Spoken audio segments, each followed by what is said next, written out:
dipasa di volume di dipasa.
Cek, cek. Bismillahirrahmanirrahim. Apakah saya bisa terakses, Bapak Ibu? Bisa, bisa. Baik, alhamdulillah. Dapat berjumpa lagi kita di pagi hari ini bersama dengan saya, Nizar, yang insya Allah di kesempatan pada pagi hari ini kita akan belajar hal sejarah dan hukum haji. Nanti akan disampaikan oleh Ustadz Denis Arifandi Pakisati LCMA, yang insya Allah juga sudah hadir di tengah-tengah kita di ruang virtual Zoom. Dan kami ingatkan kepada Bapak Ibu yang sudah hadir pada ruang virtual Zoom untuk bisa mengubah namanya dengan nama asli dan dapat untuk bisa nanti berinteraksi dengan Ustadz dan teman-teman yang lainnya untuk sesi diskusi dengan nama yang nyaman dan bagus untuk dipanggil begitu ya. Dan saya juga mengingatkan kepada Bapak Ibu yang sudah hadir untuk bisa menuliskan presensinya di grup Madrasah Baitullah, tinggal menuliskan nama lengkap, nanti juga akan dipandu oleh teman-teman admin yang ada di grup begitu ya. Nanti silakan dituliskan namanya agar kehadiran Bapak Ibu pada pagi hari ini dapat tercatat dengan baik. Lalu Bapak Ibu kami ingatkan bagi Bapak Ibu yang bisa untuk on cam atau bisa untuk memulai Zoom ini dengan nanti dinampakkan wajahnya, bisa untuk open cam dan kita dapat menyimak materi dengan baik yang akan disampaikan oleh Ustadz Denis Arifandi Pakisati LCMA. Baik, kita mulai terlebih dahulu kelas kita pada pagi hari ini. Marilah Bapak Ibu, Bismillahirrahmanirrahim. Saya buka. Assalamualaikum warahmatullahi wabarakatuh. Innal hamdalillah nahmaduhu wa nasta'inuhu wa nastaghfiruh wa na'udzu billahi min shururi anfusina wa min sayyiati a'malina may yahdihillahu fala mudilla lahu wa may yudlil fala hadiyalah. Asyhadu an la ilaha illallah wahdahu la syarikalah wa asyhadu anna Muhammadan abduhu wa rasuluhu ila nabiyyi wa rasulah ba'da. Rabbi israh li sadri wa yassir li amri wa hlul 'uqdatam min lisani. Raditu billahi rabba wa bi islami dina wa bi Muhammadin nabiyyan wa rasula. Amma ba'du. Kita ucapkan puja dan puji syukur kehadirat Allah Subhanahu wa taala yang telah memberikan kita kesempatan pada pagi hari ini senantiasa untuk bisa menimba ilmu, mempersiapkan bekal-bekal terbaik untuk menyambut panggilannya, yaitu panggilan untuk bisa hadir di Allah, yaitu rumah Allah, untuk bisa menunaikan salah satu ibadah yang kita dapat dambakan juga, yaitu ibadah umrah dan juga ibadah haji. Semoga senantiasa dapat Iya, semoga eh, senantiasa dapat diberikan kelancaran dan juga diberikan keistiqomahan untuk eh, senantiasa berniatkan kepada Allah Subhanahu wa Ta'ala, menimba ilmu, mempersiapkan bekal terbaik untuk menuju panggilannya, yaitu menuju panggilan Allah ke Baitullah gitu. Baik Bapak Ibu, marilah kita buka kelas Madrasah Baitullah pada kesempatan pagi ini dengan membaca kalimat tasmiyah bersama-sama. Bismillahirrahmanirrahim. Bismillahirrahmanirrahim. Dan langsung saja kami sampaikan untuk kelas pada pagi hari ini yang akan disampaikan oleh Ustadz Denis Arifandi Pakisati LCMA yang akan menyampaikan perihal tema sejarah dan hukum haji, pengertian haji, sejarah dan persyariatan haji, hukum haji, dan waktu mengerjakan haji. Baik, kepada Ustadz Denis, apakah sudah bisa tersambung suaranya? Oke, Insya Allah Mas Rizal, kedengeran suaranya ya? Pun Ustadz. Mas Rizal. Baik Ustadz, ini alhamdulillah sudah ada 20 yang hadir di kesempatan pagi hari ini. Tentu saja, sepertinya sudah tidak sabar lagi untuk bisa menyimak materi yang akan disampaikan oleh Ustadz.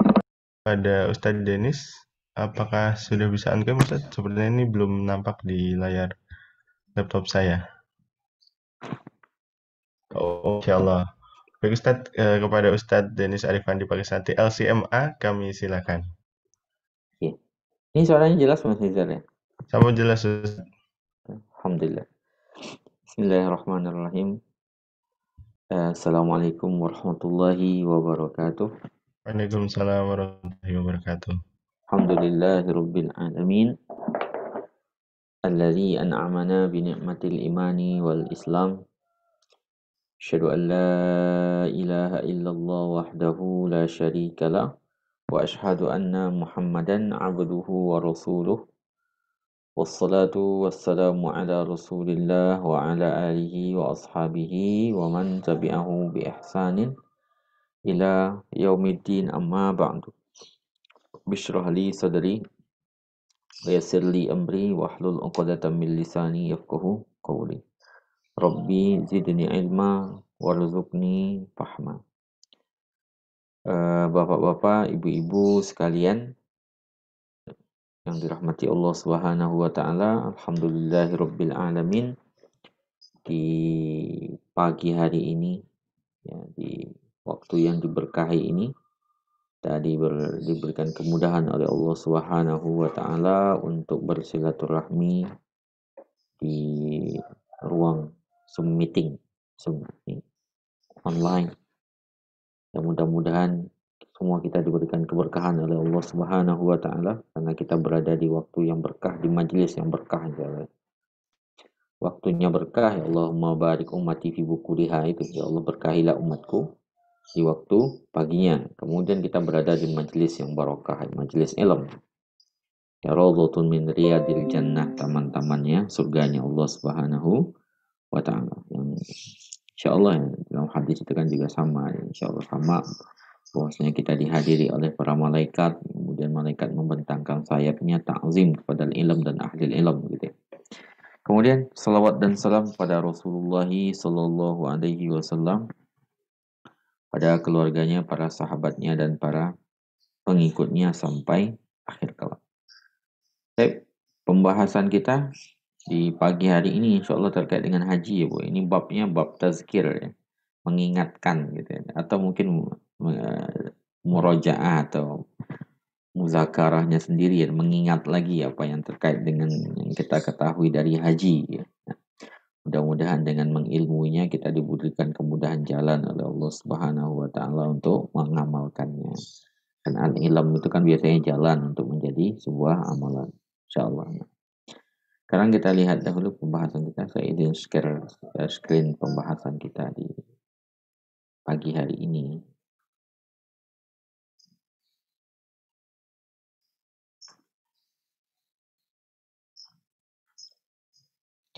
Haji, makna dan keutamaan.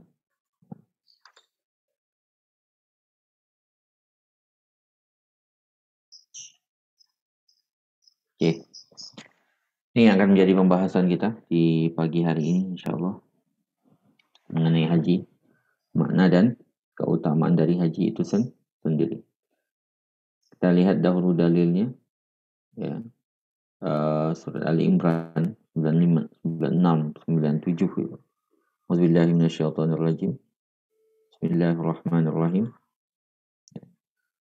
Inna awwala baitin wudi'a lin-nasi, ya. Rumah pertama yang diletakkan, ya, bagi manusia, ya. Inna awwala baitin wudi'a lin-nasi lalladzi bi Bakkah, yang ada di Bakkah. Bakkah itu Makkah.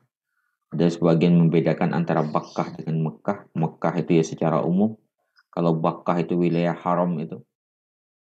Mubarakan, yang diberkahi, wa hudal lil alamin, dan menjadi hidayah bagi seluruh manusia. Di inna awwala baitin wudi'a lin-nasi, ya. Rumah pertama yang diletakkan di muka bumi itu lalladzi bi Bakkah, yang ada di Bakkah, yang ada di Mekah itu, ya. Mubarakan, yang diberkahi rumah itu, wa hudal lil alamin, menjadi hidayah bagi alamin, sekalian manusia, bukan umat Islam, ya.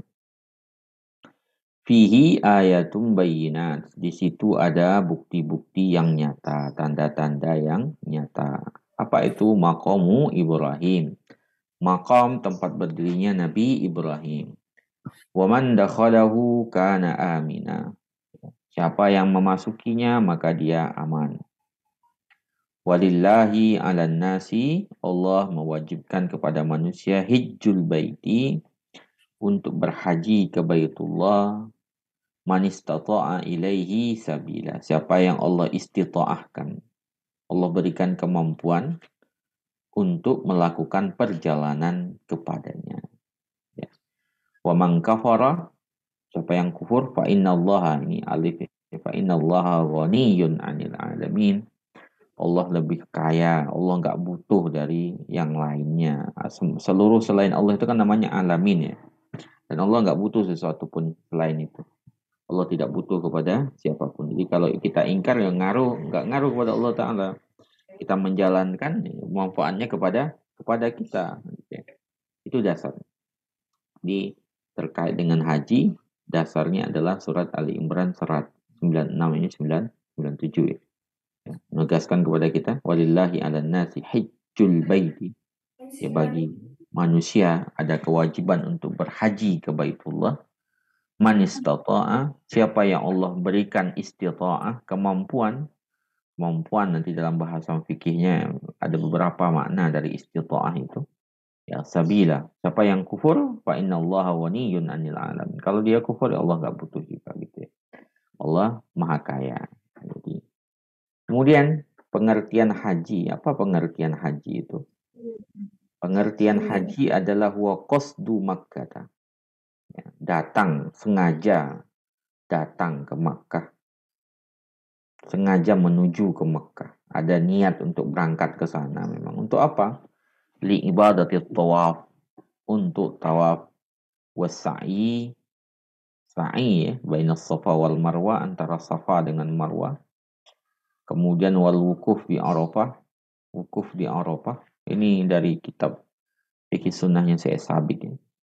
Wasairil manasik, dan seluruh manasik itu istijabatan li amrillah, untuk menyambut seruan Allah, perintah Allah Subhanahu wa taala, wa btigha'a mardatihi, kemudian mencari keridhaan Allah Subhanahu wa taala. Jadi memang qasdu Makkah, sengaja memang berniat datang ke Makkah itu. Ya, itu haji maksudnya begitu. Untuk apa? Pertama mulai dari tawaf dengan segala bentuk tawaf itu. Kemudian sa'i antara Safa dengan Marwah. Kemudian wukuf di Arafah, yang menjadi salah satu inti dari haji itu. Karena al-hajju wal Arafah, haji itu adalah Arafah. Wasairul manasik, dan seluruh manasik lainnya istijabatan li amrillah. Kenapa kita melakukannya? Istijabah. istijabah, menyambut seruan Allah Subhanahu wa taala, wa btigha'a mardhati, mencari ridhanya. Ya, jadi alasan pertama kita mau melakukan itu ya istijabah memang. Menyambut seruan Allah taala. Seruannya di mana? Itu tadi ayatnya walillahi 'alan nasi hijjul baiti itu. Man istata'a ilaihi sabila. Ya Allah memberikan kewajiban itu kepada manusia untuk berhaji ke Baitullah bagi siapa yang mampu, yaitu istijabah itu. Memang tugas kita kan pada dasarnya memang istijabah itu. Tugas kita maqasid pertama dari penciptaan manusia itu kan memang tujuan pertama dari penciptaan manusia itu memang ibadatullah gitu. Ibadatul itu kan Imam Raghib Al-Asfahani itu kan misalnya beliau mengatakan begitu. Tujuan pertama kita ya ibadatullah itu. Kenapa kita menjalankan itu ya ibadatullah. Mau kita mengetahui logika atau enggak dari seruan haji itu, walaupun pasti ada karena ibadah itu pasti ada sebabnya. Imam Syatibi itu alimnya Andalusia dahulu, pakar maqasid. Beliau mengatakan memang semua ibadah itu pasti ada sebabnya. Cuman kadang-kadang kita tahu atau enggak. Kadang-kadang tahu, kadang-kadang enggak. Tapi baik kita tahu maupun enggak, kita berkewajiban untuk menyambut seruan itu. Termasuk salah satunya haji. Gitu ya. Termasuk salah satunya adalah seruan atau panggilan untuk melakukan ibadah haji. Ini ya, haji merupakan salah satu rukun Islam yang sudah dikenal seluruh umat Islam atau ma'lumin ad-dini bid-darurah ya Pak. Ma'lumin ad-dini bid-darurah itu artinya kayak semua orang sudah tahu itu. Ya, kayak anak kecil aja udah tahu itu. Anak TK gitu udah tahu haji itu bagian dari rukun Islam gitu. Itu namanya maklum minad dini bid-darurah. Sehingga kalau ada orang yang mengingkari kewajibannya maka dia dianggap kafir dan murtad dari Islam. Jadi kalau seandainya mereka mengatakan haji itu nggak wajib gitu. Padahal dia udah mampu, udah ada kemampuan, kemudian dia mengatakan nggak perlu haji itu nggak penting banget gitu, nggak penting banget. Maka dia mengingkari sesuatu yang wajib dalam agama. Maklum minad dini bid-darurah, yang sudah pasti diketahui oleh seseorang dari agama ini. Maka dia melanggar aturan itu. Maka dia melanggar hal tersebut. Bisa dihukumi kufur ya. Dan murtad dari Islam. Tapi yang menetapkan hukum seperti itu kan memang tugasnya qadhi ya. Qadhi. Ya. Tugas kita kan cuma bisa mengatakan secara umum aja Pak, Bu ya. Siapa yang mengingkari itu, maka kita mengatakan mengingkari kewajiban haji maka dia kufur. Tapi kalau per person itu bukan tugas kita itu. Kalau ada orang yang nggak mau haji padahal ada kemampuan misalnya dia mengingkari kewajibannya atau gara malas-malasan perlu di ini juga identifikasi. Tapi bukan tugas kita untuk menghukumi. Menghukumi itu bukan tugas kita. Menghukumi itu tugas hakim atau qadhi. Tugas kita cuma bisa berbicara secara umum. Siapa yang mengingkari maka dia kufur. Siapa yang nggak mau berarti dia bisa jadi masuk ke dalam dosa besarnya. Kabiratu minal kabair. Pendapat terpilih di kalangan para ulama kewajibannya di tahun ke-6 Hijriah. Kenapa? Karena ketika itu turunlah firman Allah Ta'ala wa atimmul hajja wal umrata lillah. Sempurnakanlah haji ya, dan umrah karena Allah Subhanahu wa Ta'ala. Nah, itmam itu artinya di sini adalah dimulainya fardu ya, ibtidaul fardi. Dimulainya fardu kewajiban haji itu tahun berapa? Tahun ke-6 Hijriah. Itu pendapat jumhur ulama itu. Walaupun nanti akan ada diselisih oleh Ibnu Qayyim ya. Tapi jumhur ulama mengatakan kewajiban haji itu ada di tahun ke-6 Hijriah. Jadi udah di Madinah baru ada kewajiban haji. Pak. Sebelumnya apa? Sebelumnya itu karena terkait dengan syiar-syiarnya. Kan haji itu kan bagian dari syiarnya Nabi Ibrahim. Sisa-sisa ajaran itu masih ada di kalangan yang tersisa di kalangan umat ketika itu. Makanya mereka masih tawaf tuh. Orang-orang jahiliyah kan ketika Rasulullah masih ada itu kan mereka tawaf juga. Cuman tawafnya mereka nggak berpakaian tuh. Di Ka'bah itu ada 360 Ka'bah berhala itu, berhala Lata Uzza dan Manat yang gede-gede itu. Kemudian mereka tawaf tapi tawafnya kan nggak pakai berpakaian mereka. Ya. Kemudian mereka mukaan wa tasdiyah ya, cuman tepuk tangan dan bersiul ya. Yang dibaca ketika tawaf itu, mukaan wa tasdiyah, tepuk tangan dan bersiul. Gitu. Itu yang mereka lakukan. Nah, kemudian pada tahun ke-6 Hijriah ya telah turun syariat haji itu pendapat jumhur ulama. Jadi makna wa atimul hajjah wal umrata lillah itu sempurnakan, di situ ada dimulainya fardu kewajiban haji. Kemudian pandangan ini didukung oleh bacaan Alqamah, Masruq dan Ibrahim An-Nakhai ya. Yang bacaan mereka adalah wa aqimul hajja wal umrata lillah. Iqamah artinya kan ditegakkan, ya, tunaikan, tegakkan. Artinya di situ dimulai kewajiban haji dan umroh tersebut.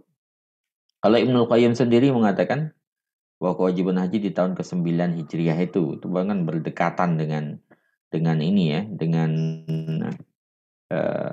Fathu Makkah ya. Karena sebuah kewajiban terlalu jauh jaraknya dengan haji yang dilakukan oleh Rasulullah, kata Ibnul Qayyim salah satu alasannya ya. Maka beliau menguatkan pandangan yang 9 Hijriah tersebut.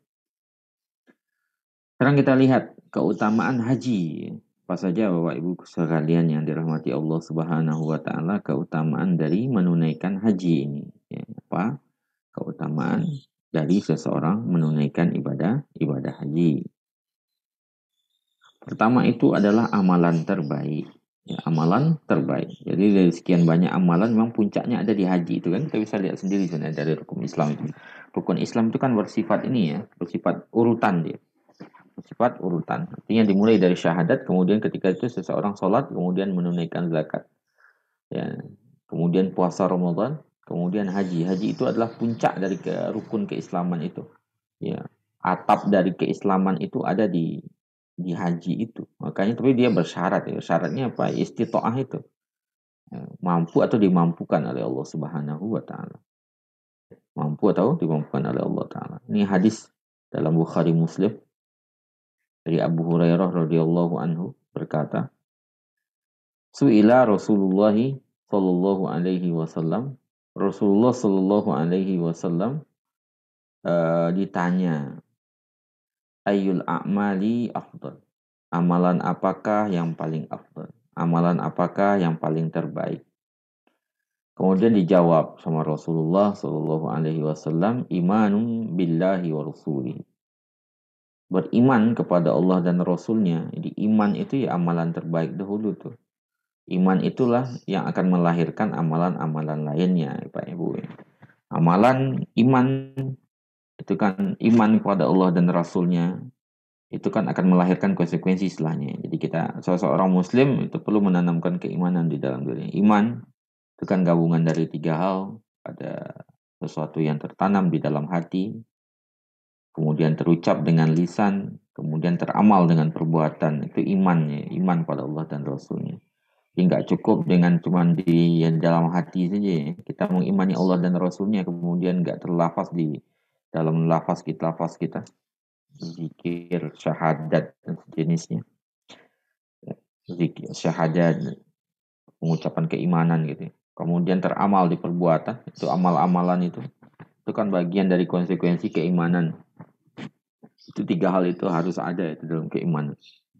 Lisan, kemudian hati, lisan, dan perbuatan. Kalau cuma di hati saja ya iblis juga beriman itu. Karena iblis itu ya juga beriman kepada Allah Subhanahu wa taala. Mereka dia meyakini Allah Taala itu adalah Rabb-nya. Cuman kan di lisan berbeda lagi, di hati di perbuatan berbeda lagi. Kalau cuma di lisan yang munafik juga begitu. Percaya kepada Allah dan Rasulnya, cuman kan perbuatannya mendustai apa yang diucapkannya. Maka mukmin itu ya gamal itu adalah beriman kepada Allah Subhanahu wa taala. Amalan melahirkan keimanan itu sendiri. Kila semua mada. Kemudian ada yang bertanya lagi sama para sahabat, apa lagi Rasulullah? Kata Rasulullah, jihadun fi sabilillah, berjuang di jalan Allah Subhanahu wa taala, berjihad di jalan Allah Subhanahu wa taala. Jihad ya, cakup banyak hal tentunya, termasuk jihad bisa jadi jihad dengan mal, dengan harta, atau jihad dengan nafas, dengan jiwa, atau apapun potensi yang kita miliki yang kita perjuangkan di jalan Allah Subhanahu wa taala. Itu sebenarnya juga konsekuensi keimanan gitu ya. Kalau beriman kepada Allah dan Rasulnya tentu juga akan ada perjuangan setelahnya, termasuk di situ pengorbanan, tadhiyah ya, pengorbanan baik dengan diri maupun dengan harta dan sejenisnya. Kila semua mada, ditanya lagi semua apa, kemudian apa? Kemudian dijawab hajjun mabrur, mabrur. Haji yang mabrur. Ya, jadi haji yang mabrur. Tingkatannya tinggi. Wahai Rasulihi, beriman kepada Allah dan Rasulnya. Kemudian amalan terbaik kedua itu adalah Allah Subhanahu wa Ta'ala. Kemudian yang ketiga itu adalah hajjun mabrurun. Haji yang mabrur. Haji yang mabrur. Apa itu haji mabrur? Haji yang tidak dicampur dengan dosa. La yukhalituhu ismun. Tidak bercampur dengan dosa. Ini haji mabrur. Haji yang mabrur. Kalau Hasan Al-Basri menjelaskan haji mabrur itu ayat zahidan fid dunya raghiban fil akhirah. Haji mabrur itu ketika seseorang balik dari haji itu dia menjadi orang yang zuhud, dia kembali menjadi orang yang zuhud di dunia. Ya, kemudian mengharapkan akhirat. Zuhud di dunia bukan berarti nggak punya apa-apa ya Pak. Zuhud itu ya dia itu kan amalan hati ya, bukan amalan ada dua pandangan sebenarnya para ulama itu memaknai zuhud itu. Ada yang mengatakan zuhud itu adalah amalan fisik ya. Sehingga itu salah satu berpendapat seperti itu Abu Dzar Al-Ghifari. Abu Dzar Al-Ghifari radhiyallahu anhu berpandangan seperti itu. Bagi Abu Dzar Al-Ghifari nggak boleh ada harta yang tersimpan gitu ya. Kalau yang tersimpan itu masuk ke dalam ayat yang alladzina yaknizuna az-zahaba, orang-orang yang menyimpan emas dan perak. Ya, wala yunfikunaha fi sabilillah, tidak menginfakkannya di jalan Allah, fabasyirhum bi'adzabin alim ya. Kabarilah mereka dengan azab yang pedih. Itu pandangannya Abu Dzar itu. Makanya Abu Dzar ini terkenal zuhud itu dalam artian beliau nggak punya apa-apa, punya nempel pokoknya apapun yang nempel di tangan beliau itu ya, harta langsung diinfakkan. Itu prinsipnya Abu Dzar itu. Jadi Abu Dzar memaknai zuhud itu dengan amal jasadi gitu, amal yang sifatnya jasad atau zahiri. Zahir. Sedangkan jumhur ulama memaknai zuhud itu dengan amalan yang bersifat batin ya, atau qalbi, ya, amalan hati di situ. Sehingga dalam artian ketika seseorang zuhud dari dunia itu ya bisa jadi dia punya banyak harta, dia punya segala dari keistimewaan dunia itu, tapi nggak nempel di hatinya. Ya, kalau dalam bahasanya Ali itu dunia di tangannya, gitu. Bukan di hatinya. Itu makna zuhud itu dua yang di kalangan para ulama itu. Pertama yang diartikan dimaknai oleh Abu Dzar Al-Ghifari itu ya pengikut beliau juga banyak ya, yang mengikuti pandangan beliau itu. Sebagaimana pandangan jumhur ulama sejak lama bahwasanya zuhud itu adalah amalan hati, dalam artian ya dia zuhud itu berusaha melepaskan diri. Jadi bisa seseorang kaya tapi di hatinya nggak masuk dunia itu. Jadi perjuangan dari hati itu sendiri. Nah, itu dia. Jadi ketika seseorang kembali dari haji yang mabrur itu ya dia zahidan fid dunya, dia zuhud di dunia. Zuhud dalam artian bisa jadi dunia itu kalau kita ngambil pendapat jumhur ya berarti dunia itu bisa jadi banyak di tangan dia, cuman itu diperuntukkan untuk kepentingan banyak hal gitu. Keislaman lah tentunya ya. Nikmal malu soleh lirujulin soleh, sebaik-baik harta yang baik itu di tangan orang baik gitu. Orang baik kalau punya harta insya Allah bermanfaat bagi Islam itu. Nah itu dia orang-orang zahid itu. Jadi bisa jadi dunia itu banyak di tangannya, cuman nggak masuk ke hatinya, gitu.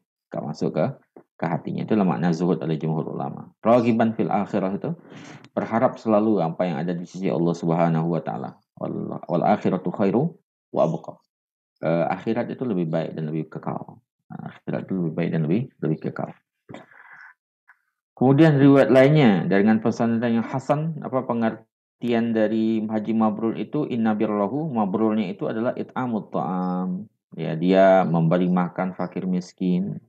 Memberi makan fakir miskin. Jadi ba'da haji mabrur itu ya dia ya, menjadi sesuatu jiwa yang sangat sosial sekali gitu ya. Yang memiliki jiwa takaful jiwa sosialnya atau takaful ijtimainya itu apa istilah bahasanya, nanggung membantu orang lain, jiwa sosialnya itu besar gitu. Jadi it'amut ta'am, memberi makan fakir miskin, walayinul kalam. Kemudian kalamnya ketika itu pembicaraan menjadi lemah lembut ketika itu. Jadi dia bahasanya berubah, kemudian amalannya juga berubah gitu. Bahasanya berubah kan berpangkal dari hati yang sudah makin dekat dengan Allah Ta'ala. Kemudian itu tadi it'amut ta'am itu karena dia zahid di dunia itu. Nah, uang yang dia miliki dia merasa itu adalah untuk peruntukan di Allah Subhanahu wa Ta'ala, enggak ditempelkan di hatinya. Itulah Haji mabrur itu. Haji mabrur itu amalan terbaik itu. Nah, jadi amalan terbaik. Kemudian setara dengan jihad gitu. Setara dengan jihad dalam artian jihad fisabilillah ini jihadnya jihad kital ya. Jihad di medan perang ini bukan jihad harta dan sejenisnya. Jadi haji itu setara dengan itu. Haji setara dengan jihad itu sendiri. Nah, jihad kan puncak juga, zurwatu sanamil Islam. Dalam hadis itu dikatakan puncak keislaman itu di al-jihadu itu. Al-jihadu itu ya udah kompilasi dari banyak ibadah itu, berujung di zurwah sanamil Islam itu. Nah, haji itu setara dengan itu. Ya, karena secara ini haji kan berada di rukun Islam yang kelima, al-jihad itu ya berada juga di ujung sebenarnya, di puncak keislaman. Gak mungkin seseorang berangkat ke medan jihad itu dia belum memerangi hawa nafsunya, kecintaan terhadap dunia, kecintaan untuk ini kan semua udah diperangi sama dia. Okay. Gitu. Jadi Hasan bin Ali radhiyallahu anhu mengatakan, anna rajulan jaa ila Nabi sallallahu alaihi wasallam, seseorang datang kepada Nabi sallallahu alaihi wasallam kemudian berkata, "Inni jabban, ya Rasulullah, aku ini orang yang pengecut. Wa inni dhaif, kemudian aku ini orang yang lemah," kata Rasulullah. Dia mengatakan, "Ya Rasulullah, ini jabban, aku pengecut ya Rasulullah. Kalau di medan perang mungkin kurang gak kuat gitu ya. Wa inni dhaif, aku orang yang lemah gitu. Secara fisik gak memungkinkan." Apa kata Rasulullah? Halumma ila jihadin la syaukata fihi. Mari kita berjuang, berjihad ya, yang tidak ada syaukah di situ. Gak ada durinya, gak ada kesakitannya, gak ada deritanya. Apa itu al-hajj? Ya, berhaji, walaupun derita itu ya ada, tapi kan deritanya haji yang dialami mungkin sebagian yang sudah dialami sebagian orang yang sudah berhaji itu kan dibandingkan jihad mungkin masih jauh jihadnya gitu. Tapi itu bagian dari jihad itu sendiri, pahalanya disetarakan, bahkan bisa jadi sama juga gitu. Nah, jadi kata Rasulullah ketika seseorang mengadu seperti itu, ini jabban, aku orang yang juben, yang pengecut, wa ini dhaif, aku orang yang lemah gitu ya. Kata Rasulullah ya, halumma ila jihadin la syaukata fi. Mari berjihad bersama aku yang tidak ada syaukahnya, gak ada durinya, gak ada deritanya. Itu al-hajj. Kemudian dari Abu Hurairah radhiyallahu anhu, Rasulullah sallallahu alaihi wasallam bersabda, orang yang tua, yang sudah sepuh, wadhaif, orang yang lemah, wal mar'ah, dan perempuan adalah al-hajj, haji. Jadi jihadul kabir, jihad orang yang sudah sepuh karena mereka nggak mungkin lagi berangkat untuk kemudian jihadnya sendiri. Wadhaif karena lemah karena tidak mampu untuk berangkat jihad ke jalan Allah Ta'ala. Jihad dalam artian jihadul kital, ya, jihad di medan perang. Dan perempuan, karena perempuan nggak ada kewajiban seperti laki-laki untuk berangkat seperti itu. Maka adalah al-hajj, ya, haji, menunaikan haji. Jadi setara pahalanya dengan itu. Setara dengan jihadun fi sabilillah. Kemudian ini ada dari Aisyah radhiyallahu anha berkata, "Ya Rasulullah, wahai Rasulullah, taral jihada afdalal amali." Engkau berpandangan bahwasanya jihad itu adalah sebaik-baik amal. Afala nujahid, apakah kami para wanita ini tidak boleh berjihad juga? Ya. Kata Rasulullah, lakin afdalul jihad hajjul mabrur. Tetapi jihad terbaik itu adalah haji yang mabrur, kata Rasulullah SAW. Jadi Aisyah bertanya, engkau mengatakan ya Rasulullah kalau jihad itu adalah afdalul amal, amalan terbaik. Apalah nujahid, apakah kami tidak berjihad ya, seperti laki-laki berangkat ke medan perang itu? Kata Rasulullah, lakin afdalul jihad hajjul mabrur. Tetapi jihad terbaik itu adalah haji yang mabrur. Dari Aisyah juga berkata kepada Rasulullah, ya Rasulullah, alla naghzu wa nujahid ma'akum. Ya Rasulullah, enggak bolehkah kami berjihad, berjuang bersamamu, berperang bersama engkau, bersama kalian ya Rasulullah, pasukan kaum muslimin? Kata Rasulullah, lakin ahsanul jihadi ya wa ahmaluhu al-hajju ya.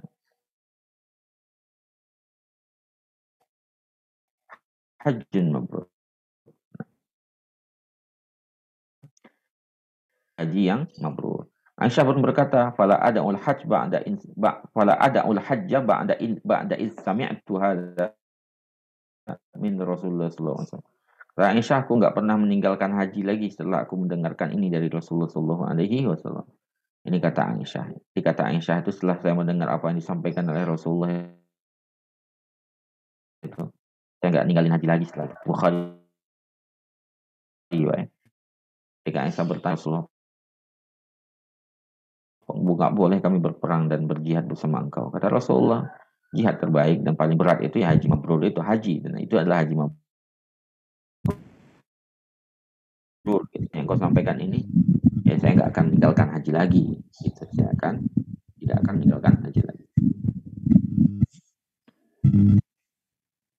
Yang berikutnya, menggugurkan dosa-dosa. Baik. Haji fadilah selanjutnya adalah menggugurkan dosa-dosa kita. Menggugurkan dosa-dosa kita. Hurairah radhiyallahu anhu, Rasulullah sallallahu alaihi wasallam bersabda, ya Rasulullah sallallahu alaihi wasallam bersabda, apa kata beliau?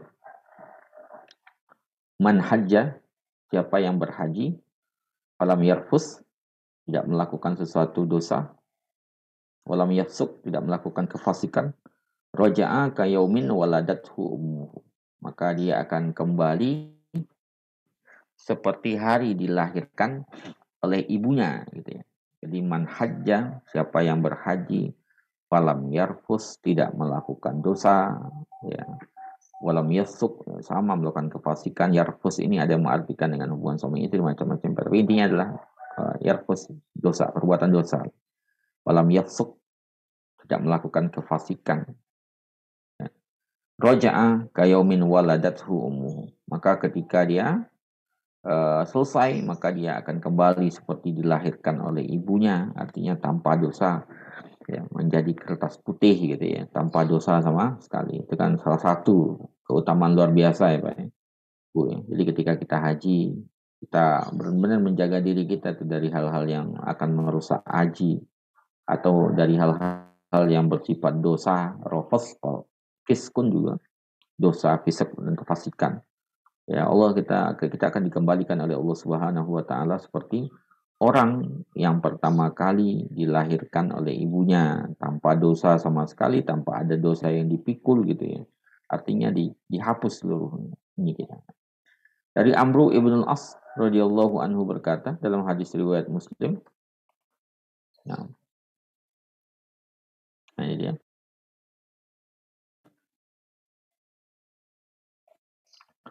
Lama ja'alallah, kan Islam di dalam hatiku. Amru ibn al-As ya, Dahaul Arab ya. Ini orang jeniusnya Arab, sahabat Nabi SAW. Jadi ketika Allah Subhanahu wa taala menempatkan keislaman di dalam hatiku, ataitu Rasulullah SAW, katanya, aku mendatangi Rasulullah SAW. Fakultu, maka aku berkata, ubsut yadaka fala ubayyuka. Coba bentangkan tanganmu ya Rasulullah, aku akan membaiatmu gitu. Kemudian Rasulullah fabasata, kemudian beliau membentangkan tangannya, kasih tangannya sama Rasulullah untuk membaiat gitu ya kan, kasih tangannya membaiat. Kemudian faqabattu yadi, kemudian aku tahan tanganku, kata Amr bin As, jadi mau dibaiat ditahan lagi tangannya, sama udah minta dibentangin, kemudian dia nahan tangannya. Yang nahan tangan maksudnya Amr bin As, enggak jadi membaiat Rasulullah gitu. Kemudian Rasulullah bertanya, malah kayak Amr, ada apa wahai Amr, kenapa engkau tarik lagi tanganmu gitu. Kemudian Amr berkata, ashtarit, aku punya syarat ya Rasulullah. Nah, Allah. Ashtarit, aku punya syarat ya Rasulullah. Kemudian ditanya sama Rasulullah SAW, tashtarit madza? Apa yang engkau syaratkan? Apa yang engkau syaratkan? Kemudian dia mengatakan, ayyaghfirli, agar Allah Subhanahu wa taala mengampunkan aku. Ya, syaratnya adalah Allah Subhanahu wa taala ingin mengampunkan. Kemudian apa jawabannya Rasulullah SAW? Amma alimta, apakah engkau enggak tahu annal islama, bahwasanya Islam itu yahdim ma qablah. Islam itu menghapus apa yang sebelumnya. Jadi ketika seseorang masuk Islam, semua dosa-dosanya di masa lalu itu ya terhapus sudah itu. Itu kata Rasulullah kepada Amru ibn al-As. Wa annal hijrata tahdim ma qablaha. Hijrah juga menghapus yang sebelumnya. Hijrah dalam artian di sini ya, Junaid al-Baghdadi diartikan Junaid al-Baghdadi itu kan ya beralih dari baik ke buruk itu. Dari buruk ke baik jadi lebih baik gitu Pak. Itu juga hijrah. Itu juga menghapus orang taubat nasuha gitu ya. Itu kan menghapus yang sebelumnya, tahdim ma qablahu juga gitu. Kemudian wal hajj yahdim ma qablahu. Haji juga menghancurkan apa yang ada di sebelumnya. Jadi 3 hal yang menghancurkan yang sebelumnya itu. Yang pertama Islam. Kalau seseorang masuk Islam, maka dia menghapus seluruh keburukan-keburukan dosa-dosa yang ada sebelumnya. Yang kedua, ketika dia hijrah dalam artian berpindah menjadi orang yang lebih baik, taubat nasuha, maka dia juga menghapus dosa-dosa sebelumnya. Hajj juga, haji itu yahdim ma qablahu. Menghapuskan, menghancurkan dosa-dosa yang pernah dilakukan sebelumnya. 3 hal itu, Islam, hijrah, dan al-hajj, haji. Menghapus dalam riwayat Muslim, menghapus yang sebelumnya. Ya, jadi itu yang diminta oleh Amr bin As dan dijelaskan oleh Rasulullah Sallallahu Alaihi Wasallam. Kemudian ada riwayat dari Abdullah bin Mas'ud radhiyallahu anhu, Rasulullah Sallallahu Alaihi Wasallam mengatakan tabi'u bainal haji wal umrah. Ikuti antara haji dan umrah. Jadi haji setelah itu umrah, umrah setelah itu haji gitu ya, Pak. Kenapa? Fa innahuma yanfiyanil faqr waz dzunub. Karena haji dan umroh itu menghapus kefakiran dan dosa. Salah satu ini fadilahnya haji dan umroh itu yang menghapus kefakiran dan dosa. Ya. Allah berikan karunia-Nya, limpahan rezekinya, rahmatnya, karunia-Nya kepada orang yang berhaji dan umroh itu berarti. Ya. Jadi disuruh mengikuti haji dengan umroh. Tanfiyani tabi'u bainal haji wal umroh. Ikutilah haji dengan umroh. Haji, kemudian diikuti umroh. Umroh, kemudian haji. Haji, umroh gitu ya. Karena keduanya itu menghapus kefakiran dan dosa. Kama yanfi al-qiru khubsal hadid. Sebagaimana al-qiru, apa namanya ini? Yang dibakar itu Pak ya. Membakar itu. Dibakar, dipanaskan itu menghapus khubsal hadid, melepaskan karatan besi. Karatan besi kalau dibaguskan memang dibakar, kemudian dibersihkan ya. Jadi sebagaimana api besar itu menghapus kotoran karat dari besi, wazahab dan emas, wal fiddah dan perak. Walaysa lil hajati mabrurah sawabun illal jannah. Tidak ada balasan bagi haji yang mabrur kecuali surganya Allah Subhanahu wa taala. Itu balasannya Allah Subhanahu wa taala berikan bagi mereka. Jadi digugurkan dosanya. Bagaimana menggugurkan dosanya? Sebagaimana itu dia besi yang dipanaskan kemudian dipukul Pak, untuk membuat pedang apa itu kan, bersihkan itu. Kan dibakar dulu tuh biar bersih. Emas juga begitu. Untuk membersihkan emas dibakar. Perak juga begitu. Haji mabrur nggak ada balasannya kecuali surga. Dan dia menghapuskan kefakiran dan dosa kalau dalam berdasarkan riwayat An-Nasai, At-Tirmidzi dan disahihkannya itu. Jadi dibersihkan dari dosa. Kemudian orang yang berhaji itu adalah tamunya Allah Subhanahu wa taala. Tamunya Allah Subhanahu wa taala. Wafdullahi gitu ya. Tamunya Allah Subhanahu wa taala. Dari riwayat Abu Hurairah radhiyallahu anhu, Rasulullah sallallahu alaihi wasallam bersabda, ya, ini dijelaskan ya. Ya. Abu Hurairah dalam riwayat An-Nasai, Ibnu Majah, Ibnu Khuzaimah, Ibnu Hibban. Al-Hujjaj, orang-orang yang menunaikan haji, wal umar, orang-orang yang berumrah, wafdullahi, mereka adalah para tamu-tamu Allah.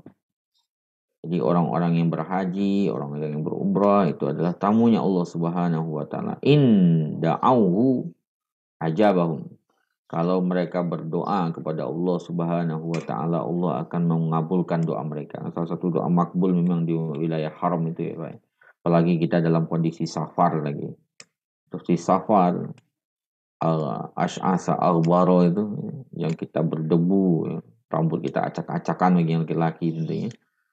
Kemudian semua kita dari yang halal ya, kalau nggak halal kan nggak diterima. Kita rezeki dari yang halal, berangkat dengan nafkah yang halal, itu makbul sekali doanya itu, makbul sekali. Nah ini dia, para hujjat, para umat, orang-orang yang berhaji, orang-orang yang berumrah itu adalah wafdullah, para tetamu Allah Subhanahu wa taala. Inda'auhu, kalau mereka berdoa kepada Allah taala, ajabahum, Allah akan mengabulkan apa yang mereka minta. Wa inistaghfaruhu, kalau mereka memohon ampunan Allah taala, ghafara lahum, Allah akan ampunkan. Makbul doa itu. Karena tamu ya, tamu kan dilayani. Ya, dilayani dengan baik para tamu-tamu Allah itu dilayani oleh Allah Subhanahu wa taala dengan sebaik-baiknya. Jadi berdoa dikabulkan. Istighfar diampunkan. Dalam lafaznya riwayat Khuzaimah Ibnu Hibban, wafdullahi salasa. Tamu Allah itu ada 3 dalam riwayatnya. Zuhumaidah Ibnu Hibban. Al-Hujjaj, para haji, wal mu'tamir, orang yang berumrah, wal ghazi. Ghazi artinya adalah orang yang berperang. Orang berada di medan perang itu tamunya Allah Subhanahu wa taala. Ya. Kemudian terakhir, pahalanya surga. Ini juga balasan dari Allah Subhanahu wa taala. Jadi haji itu Allah Subhanahu wa taala memberikan balasan surga. Balasan surga. Diriwayatkan oleh Bukhari dan Muslim dari Abu Hurairah radhiyallahu anhu, Rasulullah sallallahu alaihi wasallam bersabda, "Al-umratu ila umrati kafaratul lima bainahuma." Satu umrah ke umrah lainnya itu akan menjadi penghapus dosa-dosa kita. Ya. Wal hajjul mabrur laisa lahu jazaa'un illal jannah. Haji yang mabrur itu enggak ada balasannya dari Allah Subhanahu wa taala kecuali surga. Ya, haji mabrur itu surga balasannya, Pak. Nah, karena tadi pengertian mabrur tadi udah kita bahas ya. Haji mabrur yang tidak dicampur oleh dosa, ada yang melihat dari sisi setelahnya ketika dia menjadi orang yang zuhud di dunia ketika itu, kemudian ragib fil akhirah, mengharapkan akhirat. Kemudian ada yang meriwayatkan juga dengan mengartikan haji mabrur itu adalah it'amut ta'am, memberi makan orang fakir miskin. Ya, kemudian tadi apa lagi ada 2. Kemudian ini dia diriwayatkan oleh Ibnu Jurayj dengan pensanadan yang hasan dari Jabir bin Abdullah radhiyallahu anhu, Rasulullah sallallahu alaihi wasallam mengatakan, hadzal baitu di amatul Islam. Rumah ini, Baitullah ini adalah penopang Islam. Penopang Islam. Faman kharaja ya ummu hadzal baita, siapa yang berangkat keluar dari rumahnya sengaja menuju rumah ini, kan tadi qasdu Makkah, berhaji. Min hajin au mu'tamir, baik orang yang mau haji atau mau umrah, kana matmunan 'ala Allah. Allah memberikan jaminan kepadanya. Apa jaminannya? In qabadahu an yudkhilahul jannah. Kalau dia Allah cabut nyawanya, Allah masukkan dia ke surga. Jadi Allah punya janji, memberikan jaminan itu. Ini hadisnya pensanadan hasan. Hasan berarti kan muktabar secara hukum ya. Artinya di bawah sahih tapi dia jadi hujah gitu. Jadi Baitullah itu penopang Islam. Siapa yang keluar dari rumahnya bertujuan ke Baitullah untuk haji atau umrah, maka Allah kasih jaminan. Jaminannya apa? Kalau seandainya dia meninggal di situ, maka ayyudkhilahul jannah. Allah jamin dia masuk surga.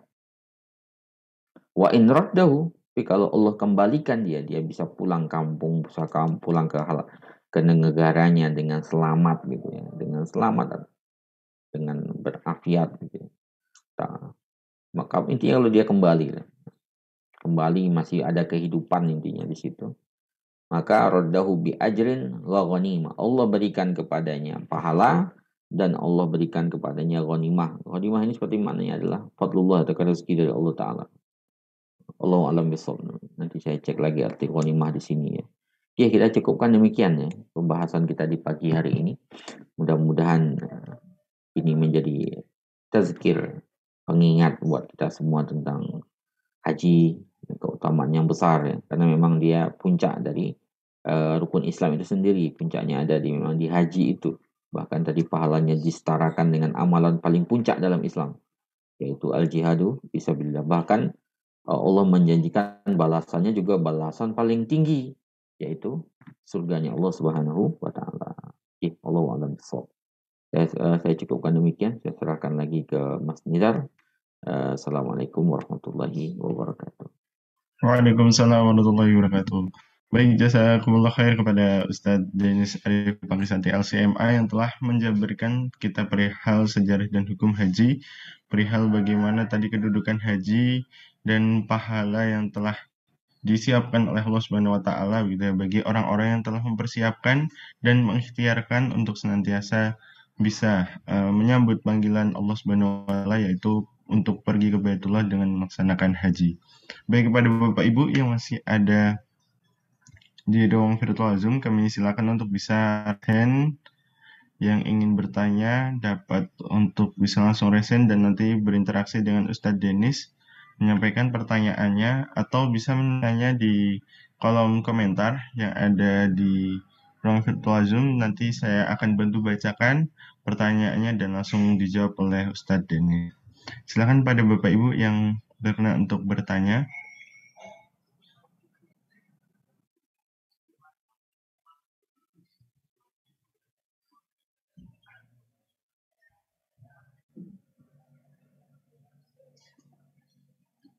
Sepertinya di ruang virtual belum ada. Sebentar Ustaz, saya cek di grup WhatsApp dulu. Apakah ada pertanyaan yang terlampir di grup WhatsApp?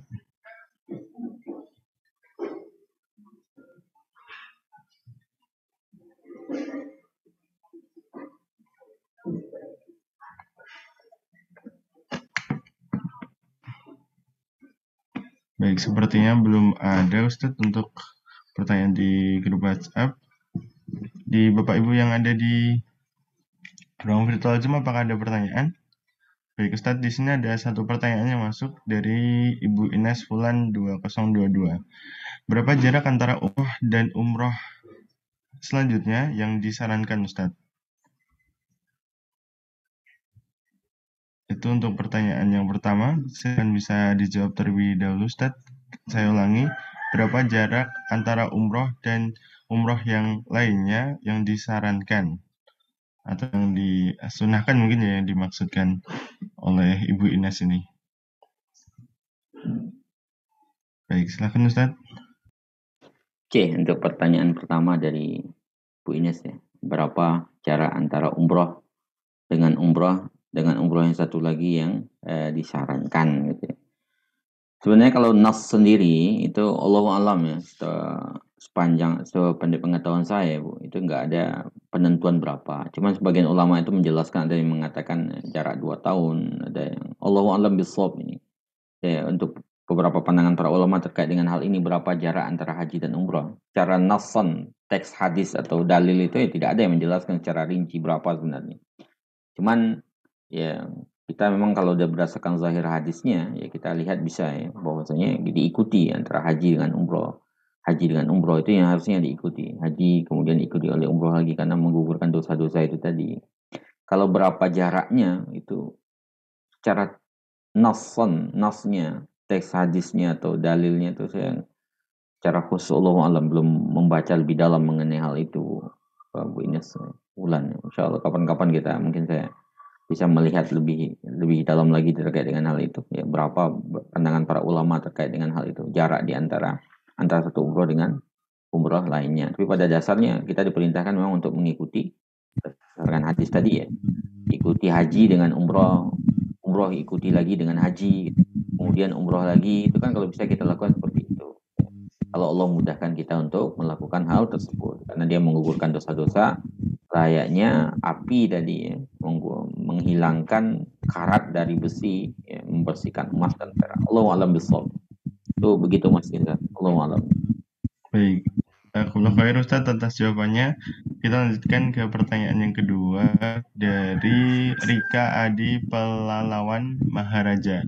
Pertanyaannya seperti ini, Ustadz. Apakah sama, Ustadz, hukum umroh dengan haji? Orang sudah umroh, apakah sudah lepas kewajibannya berhaji? Jadi tatarannya apakah nilainya sama atau berbeda, Ustadz? Dan kalaupun sama mungkin umroh dan haji, apakah kalau sudah umroh lepas nih kewajibannya untuk berhaji? Oke. Hukum antara umroh dengan haji tentu berbeda. Haji akan menjadi wajib bagi orang yang memiliki kemampuan atau Allah berikan kemampuan kepadanya untuk berangkat ke Baitullah. Jadi haji itu hukumnya wajib, tapi wajib itu juga ada syaratnya. Syaratnya itu apa? Allah berikan kemampuan untuk berangkat haji itu sendiri. Sedangkan umrah, ya sebagian ulama itu menjelaskan hukumnya ini hukumnya itu tidak sampai seperti wajib seperti haji. Cuman kalau seandainya orang memiliki kemampuan untuk berumrah, ya umrah itu yang seharusnya harus kita idealnya ya kita lakukan ketika itu. Umrah itu kan tidak sampai sewajib haji itu ya. Apakah ketika orang sudah umrah sudah lepas kewajiban hajinya? Tidak. Masih ada kewajiban hajinya, apalagi kalau seandainya dia memiliki kemampuan untuk berhaji tersebut. Jadi seperti itu kira-kira hukumnya untuk Pak Rika ya, Haji Pelalawan. Maksudnya haji itu bersifat umrah, haji bersifat wajib bagi orang yang memiliki kemampuan, ada istita'ah untuk berangkat ke sana. Sedangkan umrah tidak seperti itu hukumnya. Umrah itu tidak sampai tingkatnya seperti kewajiban haji Apakah orang sudah umrah sudah gugur? Enggak, tentu enggak. Apalagi kalau seandainya dia memiliki kemampuan untuk berangkat haji tersebut. Allahu a'lam bishawab. Baik Ustadz, di sini sudah masuk lumayan banyak, ada 3 penanya lagi Ustadz. Saya lanjutkan pertanyaan yang ketiga. Assalamualaikum, usia anak berapa tahun diizinkan ikut umroh Ustadz? Disarankannya. Kalau secara hukum Islam ya, secara keagamaan, Allahu a'lam kalau terkait dengan macam-macam terkait dengan perjalanan itu kapan sebenarnya seberapapun usianya bisa dibawa saja kalau dalam sisi keagamaan gitu Pak. Bu Nunun ya, berapapun usianya sebenarnya bisa gitu. Ini nanti terkait dengan masalah kesehatan undang-undang itu saya kurang paham masalah itu. Secara keislaman berapapun bisa. Cuman kan kalau secara dihitung nanti dari sisi ininya ketika dia sudah mumayyiz atau ketika sudah balik itu kan sudah terhitung sebagai sebuah kesunahan bagi dirinya. Kalau di bawah itu kan belum ada taklif padanya. Anak yang belum balik kan belum ada kewajiban, belum ada taklif, beban, hukum untuk melakukan itu. Hingga ketika kita bawa ya nggak ada masalah di situ, dia cuma mendapatkan kesunahan biasa saja, ya nggak ada taklif untuk melakukan itu. Gitu ya. Jadi berapa usianya? Kalau dari sisi kesehatan dan sejenisnya mungkin bisa bertanya kepada ahlinya, gitu. Ya. Atau dari sisi undang-undang untuk berangkat haji umroh atau ketentuan itu mungkin tanya nanti ke teman-teman dari tim dari Wonderful Umroh itu bisa ditanya. Cuman dari sisi ini ya nggak ada masalah, kita bisa membawanya usia berapa tahun pun ya silahkan. Secara hukum keagamaan begitu. Allahu a'lam bishawab.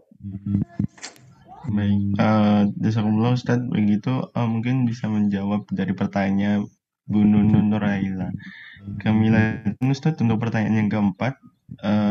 Orang yang sudah tua dan mampu terus ingin haji, tapi kota lama yang akhirnya anak-anak yang menganjurkan umroh saja. Apakah gugur untuk kewajiban hajinya Ustadz?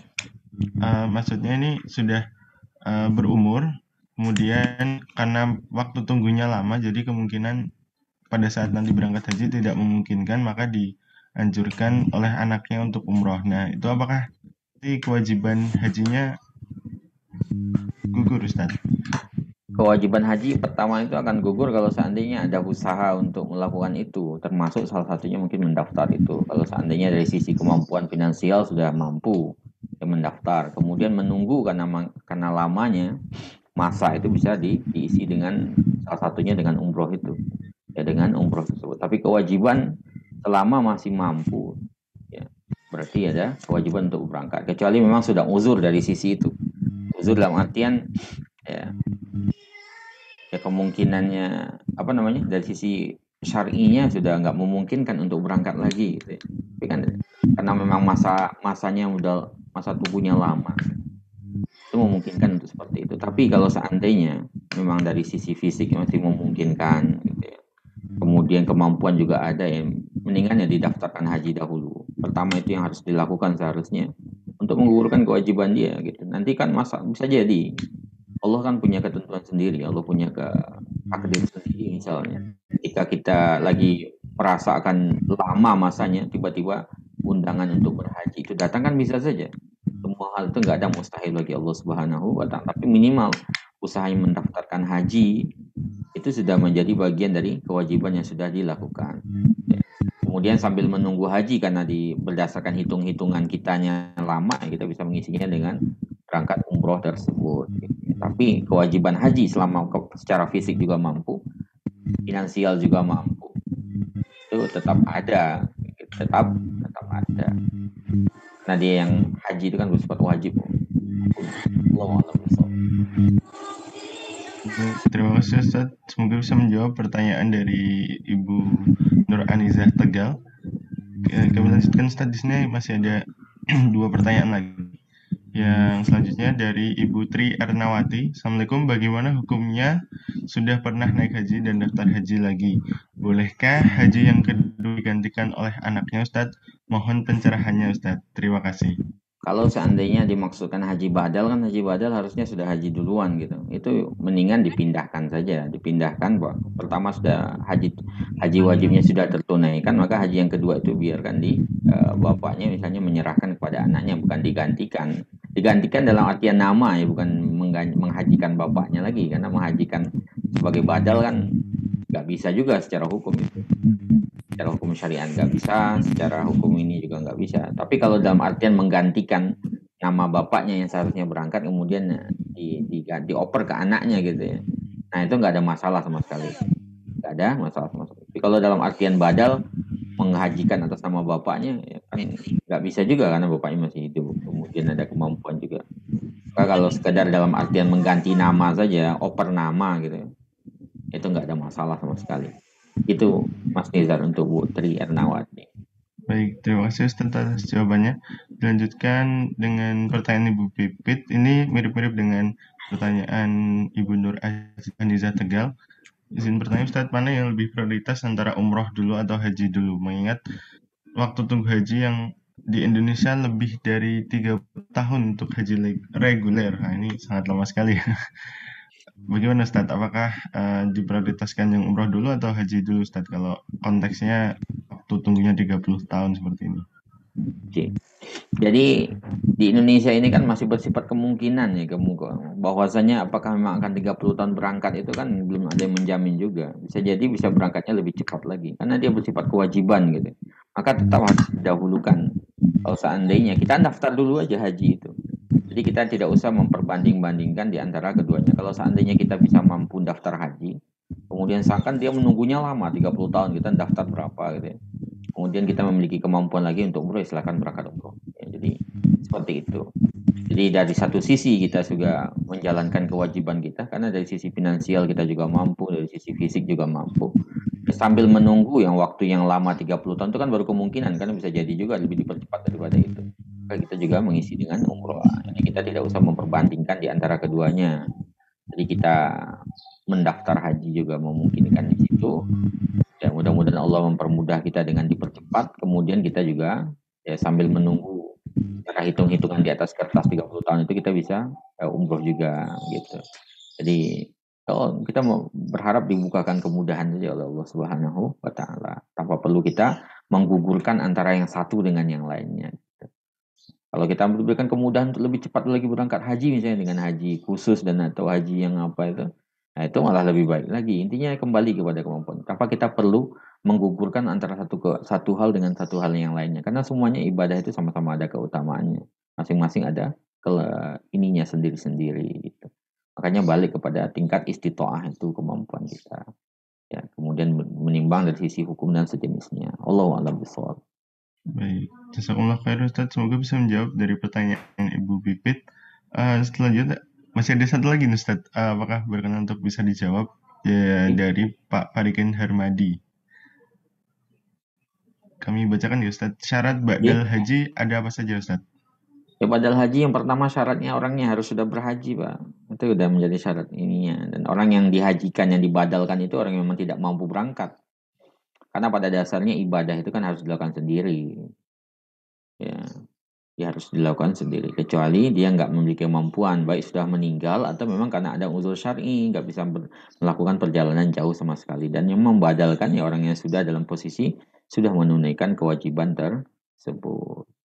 Allahu a'lam bishawab. Baik, jazakumullah khair Ustadz Denis Arifan Pakisati LCMA yang telah menjawab pertanyaan-pertanyaan dari peserta Madrasah Baitullah kesempatan pada pagi hari ini. Alhamdulillah sangat antusias sekali diskusi kita pada kesempatan pagi hari ini. Baik, Afan Ustadz, ini ada satu pertanyaan lagi masuk dari Ibu Nur Anissa Tegal, berkenan untuk dibacakan Ustadz. Monggo, Mas. Baik, terakhir ya untuk sesi diskusi pada pagi hari ini. Pertanyaan satu lagi, apakah seorang anak yang diberi hak waris banyak tapi satu pun tidak mewakafkan harta warisannya padahal pas ortunya masih hidup pengen menjual tanah untuk haji tapi tidak boleh oleh suami, apakah kenyataan ortu yang sudah meninggal bisa terijabah soalnya ortunya sudah meninggal semua. Terima kasih Ustadz. Maksudnya mungkin hartanya karena sudah diwakafkan gitu nih. Kalau menghajikan ortu yang sudah meninggal, tapi ketika hidup gak ada niat haji, apakah bisa Ustadz? Ini sama ini kayaknya Ustadz ya.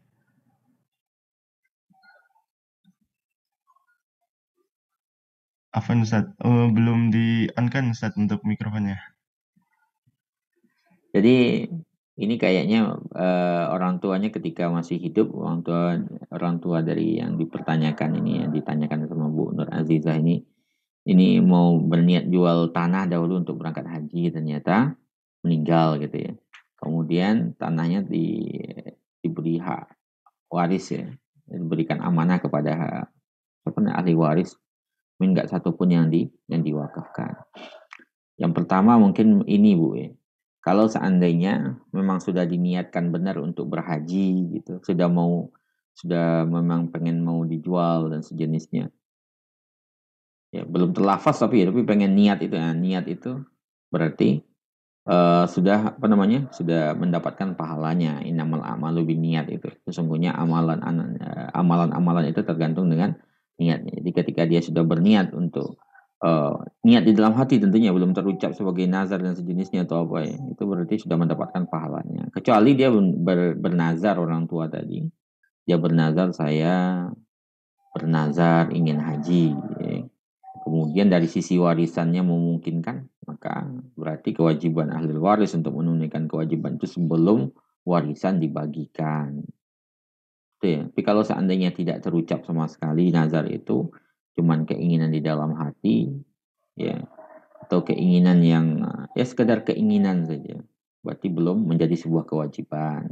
Maka ya banyak hal yang bisa dilakukan sama anak-anaknya, itu salah satunya mungkin dengan berwakaf untuk orang tua itu ya. Atau misalnya kalau ada salah seorang anaknya yang berangkat haji kemudian membadalkan, itu juga bisa gitu ya. Tapi mewakafkan itu pahalanya mungkin lebih akan mengalir itu ya, karena dia sedekah jariah yang nggak akan terputus-putus pahalanya, itu solusinya gitu. Jadi kalau seandainya memang sudah diniatkan, kemudian niat itu sudah ada, cuman nggak sempat karena kehidupannya, ajalnya memang lebih dahulu daripada, belum sempat melakukan apapun, kemudian ajal datang duluan, tetap mendapatkan pahala insyaallah. Itu Allahu a'lam bishawab. Niat baik selama memang sudah diniatkan dan kita tidak melalaikan, insyaallah Allah akan memberikan kebaikan di situ. Gitu untuk Bu Nur Azizah. Itu sepaham saya dari pertanyaan yang beliau tanyakan. Gitu. Ya, betul Ustadz, sudah dikonfirmasi oleh Bu Nur Azizah. Ya benar Pak Ustadz yang dimaksud. Kemudian pertanyaan Ibu Widayati Ustadz, ini sudah ada mungkin anaknya begitu ya, menghajikan ortu yang sudah meninggal, tapi ketika orangnya masih hidup itu tidak ada niatan haji. Nah itu apakah bisa Ustadz? Mungkin maksudnya haji badal atau bagaimana? Orang tuanya meninggal kemudian dihajikan, nggak ada masalah Bu, kalau seandainya memang haji badal ya dan sudah melengkapi syarat dan rukunnya. Padahal orang tuanya sama sekali nggak ada niat atau apa, nggak ada masalah itu kan kayak kiriman, kita mengirimkan pahala ya, pada orang tua, pahala haji itu. Jadi kita badalkan, tapi ketika orang tua hidup sebenarnya dia nggak niat sama sekali untuk haji ya. Mudah-mudahan dengan pahala itu dia menjadi menjadi syafaat, menjadi barokah bagi mereka setelah kehidupan, setelah nanti di akhirat kelak insyaallah. Gak ada masalah itu, Bu. Jadi kalau seandainya seseorang orang tua selama hidupnya sebenarnya nggak pengen haji, nggak pernah niat juga, cuman ketika meninggal kita badalkan hajinya dan sejenisnya. Khair insyaallah, itu menjadi pahala kebaikan dan bakti dari seorang anak kepada orang tuanya. Gitu. Kan gitu Jadi, maksudnya. Gitu ya Mas Izar ya. jadi Maksudnya gitu. maksudnya mungkin seperti itu, Ustaz. Dibadalkan gitu ya, tapi diingatkannya untuk orang tua yang sudah meninggal. Oke. Baik, jazakumullah khair Ustaz. Sekali lagi kami ucapkan pada Ustaz Denis Sarifandi Pakisati LCMA yang telah menjawab pertanyaan-pertanyaan dari sesi diskusi. Sangat antusias sekali, Masya Allah, peserta Madrasah Baitullah kesempatan di kelas pada pagi hari ini. Apabila Bapak yang mungkin belum semuanya untuk bisa bertanya, nanti bisa disampaikan di kolom komentar dan nanti akan bisa dicatat oleh admin dan mungkin bisa ditanyakan lagi ke Ustadz gitu ya di pertemuan selanjutnya. Dan apabila Bapak Ibu yang mungkin belum mengikuti materi pada sesi pagi ini dari awal sampai akhir, bisa melihat rekamannya, nanti dikirimkan rekamannya di grup Madrasah Baitullah. Dan kami ingat Bapak Ibu yang belum presensi, silakan untuk bisa menuliskan nama lengkapnya di kolom komentar Zoom atau di kolom komentar yang ada di grup Madrasah Baitullah.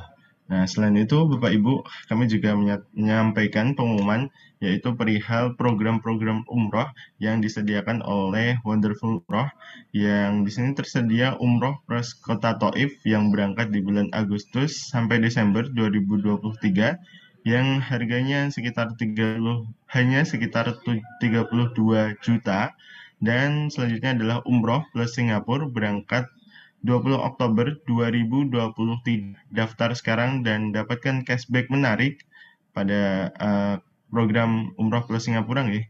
Lalu umroh akbar eksklusif bersama Ustaz Cahyadi Takaryawan di bulan Syawal pada tahun 2024. Jadi Februari 2024 akan diadakan umroh akbar eksklusif sama Ustaz Cahyadi. Nah, bagi Bapak Ibu yang berminat dan berniatkan untuk umroh di tahun depan bisa langsung mendaftar.